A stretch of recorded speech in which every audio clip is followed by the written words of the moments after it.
Yo, what's up? It's your boy MRC. Welcome to my movie review for Spider-Man 1, Sam Raimi's movie. I told you I was gonna make another movie review after the last one I just made. I'm about to do that shit right now. So, I just watched this movie yesterday. Now, I was very excited to watch. Clear my throat real quick and sniff.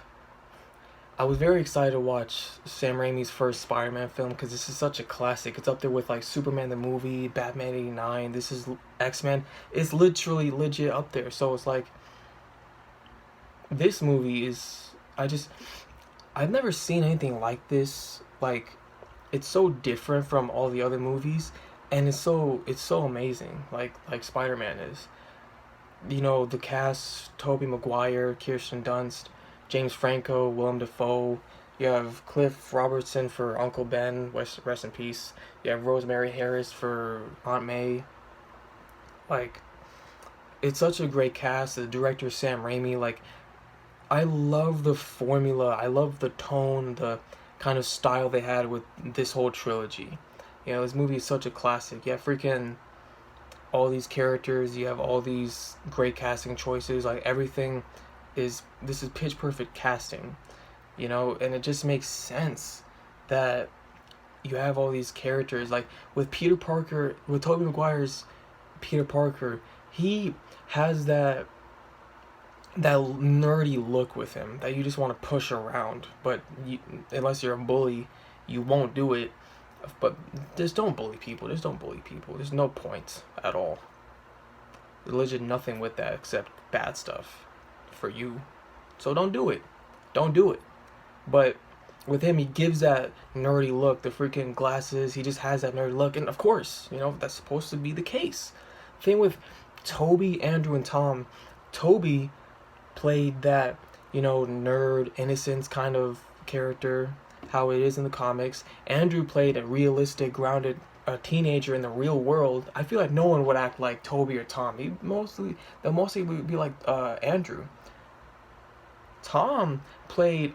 He looks more like a 14-year-old, and I believe Peter Parker is like starting out age as Spider-Man is 14, so he played that part very well. Tom did, but for Toby, he played the most accurate to Peter Parker from the comics. You could say from the comics. Uh, the way again he just has innocence. Maybe not. Maybe he's not naive. Maybe a little bit, but I still feel like he played a perfect Peter Parker. He played an amazing Spider-Man. You know, he everyone played their part so well. Willem Dafoe played such a great villain. I know why he wanted to play. Like, I'm so glad he wanted to play this part so bad, and he got it, and he gave his all, and it's amazing. Like, it's amazing.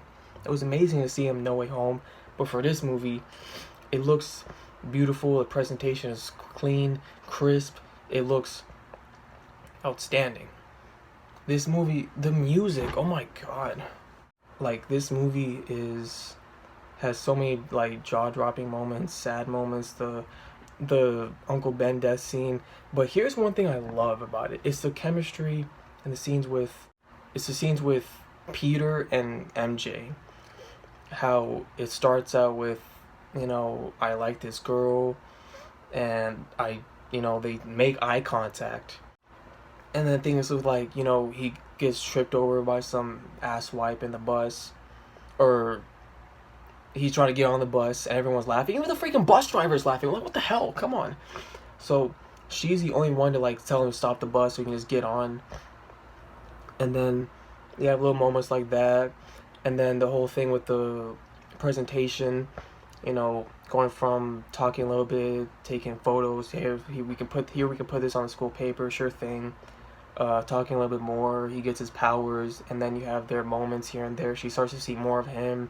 They live next to each other, and then they start to bond here and there like they did in the backyard. They keep talking, and then the whole upside down kiss. They keep talking, and then, you know, I guess Mary Jane feels the same connection from Spider-Man and Peter. But then the thing with Peter Parker not trying to be with, he can't be with Mary Jane. It's not that he doesn't want to. He wants to. Come on. But he can't because she would be a target. The only reason why Green Goblin went after Mary Jane is because Green Goblin knows that Peter Parker is Spider-Man. He knows that he can go after his aunts, and sorry for shaking the table again. He knows that he can go after Mary Jane, and then you get Mary Jane, you get Spider-Man. That's the thing. So if they're together, any other villain will do that. So that's why he's like, let's not be together so you won't be in trouble. You could have died, man, fam. So it's like, come on. So that's the whole reason why. It's not because he doesn't want to be with her. It's because he doesn't want her to die. So this is the best thing to do, you know? And of course it hurts him, but it's like, it's either this or she dies. Pretty much. So we're going to go with that first option. We're going to go with the whole thing where she's at least safe. But at least in that second movie, though, things get better. In the end, at least, of course. So I love the suit that he has. I love the the way it looks. I just love it's like crescent eyes. Like the crescent moon is like crescent eyes for the Spider-Man eyes. It looks amazing. When he gets his powers and he wall crawling on the wall, I love it. I love how the swinging part, the whole part where he's going after his Uncle Ben's killer, and that whole part where he goes from sadness to rage in like a second. That like prototype suit he had, and the new suit he has, the freaking Daily Bugle, freaking J.K. Simmons for J. Jonah Jameson, pitch perfect casting. It's literally up there with like RDJ as Robert Downey Jr. for Iron Man. So all this stuff going around, the Green Goblin suit, I like it. I like how it is. I like the armor, the helmet. It does look like a green Power Ranger, but I'm fine with it. I like it. And I do love the action. It looks great. I love the music. Again, I love the music. The theme, like legit, when it has that freaking Marvel's logo playing in the beginning of the movie, that theme, it's amazing. I was just like, bro, shut up everyone, please, so I can listen to this, okay? But,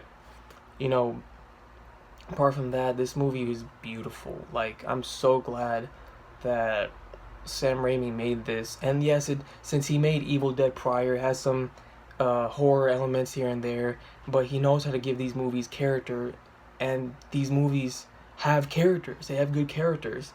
I feel like the whole trilogy follows Peter, it follows Mary Jane and Harry, the love triangle kind of thing. But I do feel like this is the first movie though. This is the first step, so it'll carry over into things with Green Goblin dying, and things with freaking that whole thing with Harry and Peter. It will start to continue in the later movies, of course. And again, I love how the whole thing with Peter, and I love it's like a growth thing where that last conversation in the car that Peter had with Uncle Ben, and the whole part where Peter's like to tell him to stop pretending to be his dad. It's messed up, but you understand, he's a teenager, he's going through things. He had his powers at this time, things are changing. But then at that end, that payoff where Norman tries to freaking not goad, but like mess with him and try to like be a son to me and everything. He's like, I have a father, It's like the payoff. I love it. So I'm gonna give this movie a 9 out of 10. That second movie, I cannot wait to watch that. But this movie, it was beautiful. I cannot wait to see that second one. Now, this is the third. I finished my movie reviews. I finished it. This has been your boy NYC. Take care and peace, okay? Sorry.